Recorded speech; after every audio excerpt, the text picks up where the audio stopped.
the bottle, I've been drowning, I've been floating away. Every other dollar that I got in bed, I probably went in. This year's KOAR was a special one for me. You see, I literally traded my old Xterra for a built Frontier 2 years ago. That truck broke down on my way home from purchasing it, and I ended up taking my lowered Infinity to KOAR 2021. Then the truck broke again the morning of KOAR 2022, which made me miss it. So after 3 years and 3 vehicles, I finally made my way back, and this was a year of redemption. For the whole control of my speech. Yeah, I've been trying to get off this couch for a minute and a whole week. No kidding, I'm skinny, I cannot eat. Got a million cause that depend on me. Yeah, every friend in my family, from a girl, every fan I meet myself. I'm too on till I'm too off. Come down, make new thoughts, like jumping off of that rooftop. Oh, I can't believe I let you go. Ooh, let's just pull you closer. Ooh, I can't understand where it came from, but you got it, my got it. It began in the land of the sandstorm. I fought it, though I wanted everything to do with what you give to me. Loosening my grip. This year I was determined to get to KOAR, so I bought a brand new 2023 Nissan Frontier Pro 4X in early 2023. I worked hard over the last few months to get it modified and outfitted for overlanding and took it on a shakedown trip to the Wyoming BDR in July of this year. After learning a lot, I came home and adjusted and got everything ready for KOAR 2023. I left Indy with my buddies Dave with the Tacoma and Brady with the Gladiator, and we headed north. As normal, the bane of our existence was heading through Chicago. We hit this stretch of town and we saw some interesting stuff.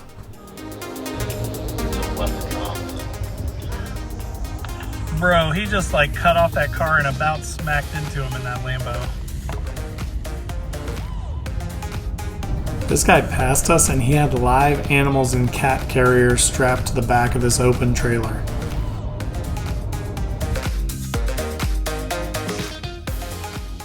So we continued north until we met up with my buddy Patrick from Orbis Overland, who actually led the Wyoming BDR expedition, and he took myself and Dave and Brady up to the mouth of the Huron, which was amazing.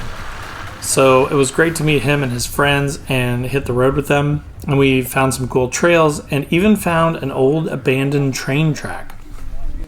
But before I show you that, let me have Patrick explain how this came to be. Okay, No, just tell the story. All right. Okay, so there's a lot of mines up here. So they were trying to run a train from the Champion area, Michigami area, to the Huron Bay, which is that way. Yeah. So they spent in the 1860s, 1870s, millions and millions and millions of dollars to build this train. They bought special locomotives that had to be brought in on ships. And long story short, the train never ran. Because somebody did the math wrong, and even though they built these special engines and the train, the engines couldn't get up the grades. They were too steep. Wow. So the whole company went bankrupt. Wow. Dude, that's crazy. That's how we figured out the whole cucumber smell. Yeah. Did you know that, Flex? What? Copperheads smell like cucumber? I did not know that. So if you smell a cucumber, it's close, yeah. And the more the smell. But I always carry cucumbers in my pockets, so Right? this might be kind of confusing for you guys.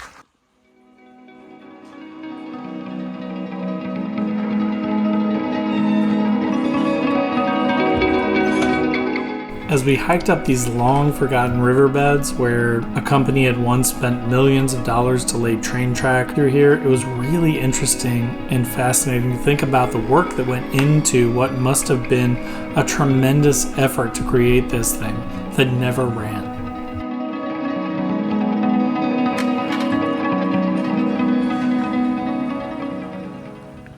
After hiking back down to our trucks, we hit the road again and started to head towards mouth of the Huron. This was going to be our campsite for the night, and you are in for a treat. This place is beautiful.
The next morning, we packed up our stuff and got ready to hit the road over to KOAR.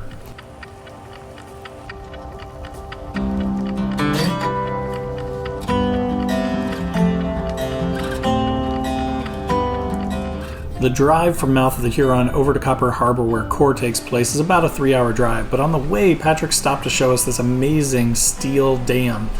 This thing was kind of crazy and I've never seen anything like it.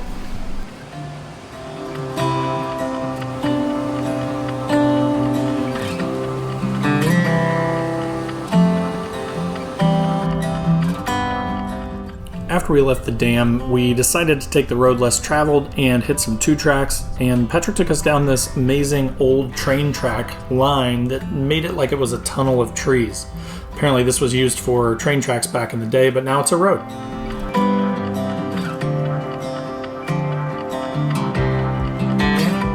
If you haven't been before, you know you're getting close to Copper Harbor when you reach Houghton. We stopped at the Keweenaw Brewing Company, and then we checked out a place called the Library for lunch, and it had some amazing food and some amazing beers.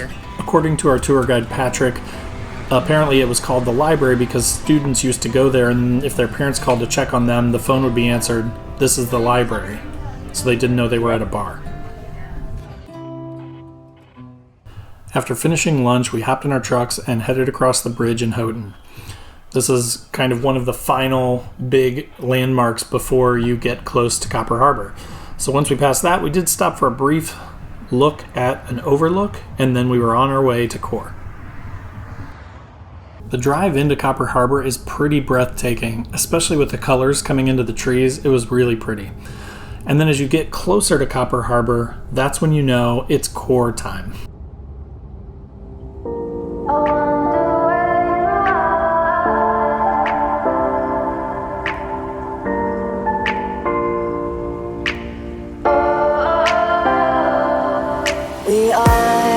We are dreaming in the dark. We are nothing more than dust. Search but you stay lost.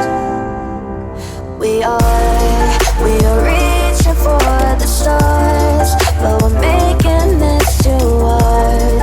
And I wonder where you are. Once we got all checked in, it was time to set up camp. We met up with another buddy named Chris and his buddy Jim, and we all set up camp for the night.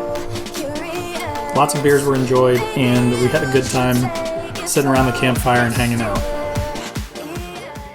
So Friday morning was the first full day of KOAR, and we all woke up really early and decided to just get on trail. It started to rain a little bit, which made the trails even more fun, and we decided to start with Cliff Mine Trail first.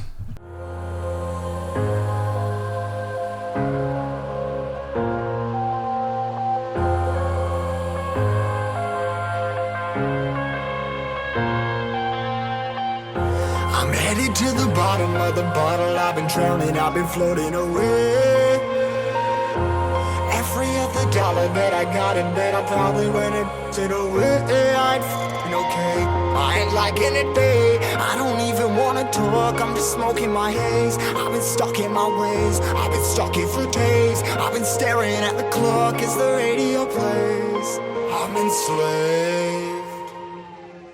Yeah. Rolling another, I'm stuck in my seat for the whole control of my speech.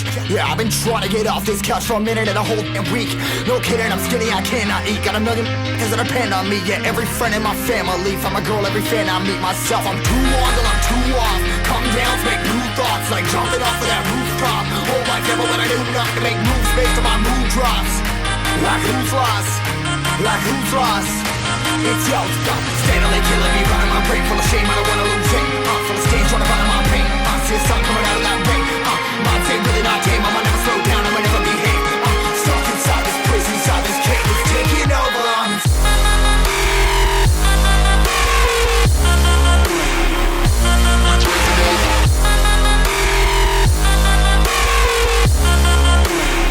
Yeah, I'm a slave for you.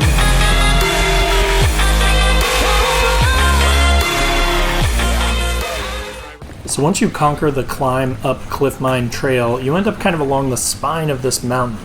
And Brady came over the radio and said, "My Jeep is dead."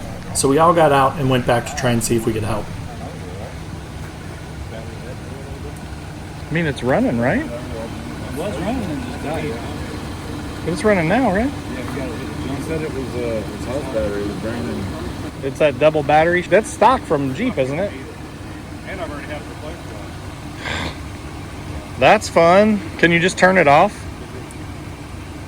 Do I? Can you just turn it off? I turned my house battery on through the reversible cycle. Oh. That's what started it. So Brady's Jeep just died. He's got the fancy new Gladiator, but it's got the dual battery system, and he had problems with it before. They replaced the battery, and then now here we are out in the middle of nowhere again, and it sounds like the house battery was draining his starter battery this whole time, and so his truck just literally shut off. He had to reverse it and kick the house battery back into the starter battery to get it to go. So fun times. No drama here in the rain. I also just hit 9,000 miles in the new truck on top of Cliff Mine. I think most of those miles have been off-road miles, so lots of fun. As Mother Nature showed us the way down off Cliff Mine, we decided to head to Gay Beach next.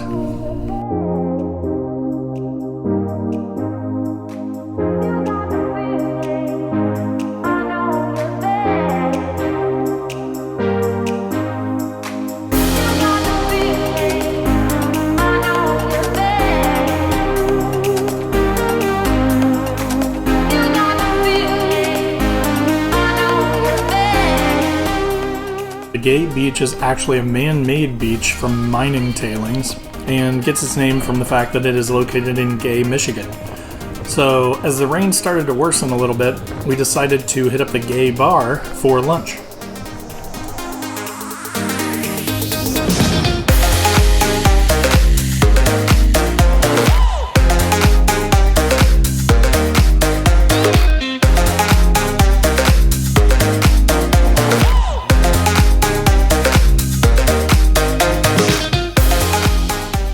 Pretty much all of us had 12 plus hour drives to make to get home. We decided to hit up Huron Bay as our sort of final run for the day, and then get up Saturday morning and head partway back and camp before finishing the drive on Sunday.